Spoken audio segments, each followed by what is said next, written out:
Guys, आप सभी का स्वागत है मेरे चैनल पे।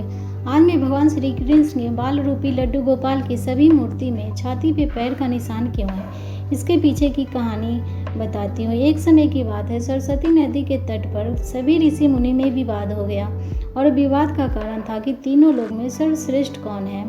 ऋषियों को जब कोई समाधान नहीं मिला तो ऋषियों में सबसे श्रेष्ठ भृगु ऋषि को यह पता करने की दायित्व सौंपा गया। तीनों लोक में श्रेष्ठ कौन है यह पता करने सबसे पहले भृगु ऋषि ब्रह्मा लोक पहुँचे और वहाँ बिना कारण ही ब्रह्मा जी पर क्रोधित हो गए और बोले कि आपने मेरा अनादर किया।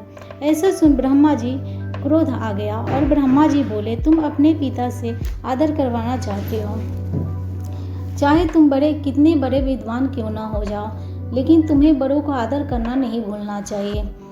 इस पर भृगु ऋषि बोले, क्षमा कीजिए भगवान, लेकिन आप तो क्रोधित हो गए। मैं तो ये देखना चाहता था कि आपको क्रोध आता है या नहीं। इसके बाद भृगु ऋषि महादेव की परीक्षा लेने कैलाश पर्वत पहुँचे। वहाँ जाने के बाद पता चला कि महादेव ध्यान में लीन है। उन्होंने नंदी से कहा कि महादेव को मेरे आने की सूचना दो। इस पर नंदी बोला, मैं ऐसा नहीं कर सकता, क्रोधित हो जाएंगे। इसके बाद भृगु ऋषि स्वयं पहुँच गए और आवाहन करके बोले, ऋषि मुनि के लिए तो आपका द्वार सदैव खुला है महादेव। भृगु ऋषि को बात सुनकर महादेव की ध्यान भंग हो गई और वो क्रोधित हो गए और वो बोले, भृगु तुम्हारी मौतें यहाँ खींच लाइए, मैं अब भी भस्म कर देता हूँ। तभी माता पार्वती वहाँ आकर भगवान शिव से भृगु ऋषि की प्राणों की निवेदन करती है। तब भगवान शिव का क्रोध शांत हो जाता है। इसके बाद भृगु ऋषि श्री हरि भगवान विष्णु के धाम पहुँचते हैं। वहाँ पहुँचकर उन्होंने देखा कि भगवान विष्णु निंदा की अवस्था में थे।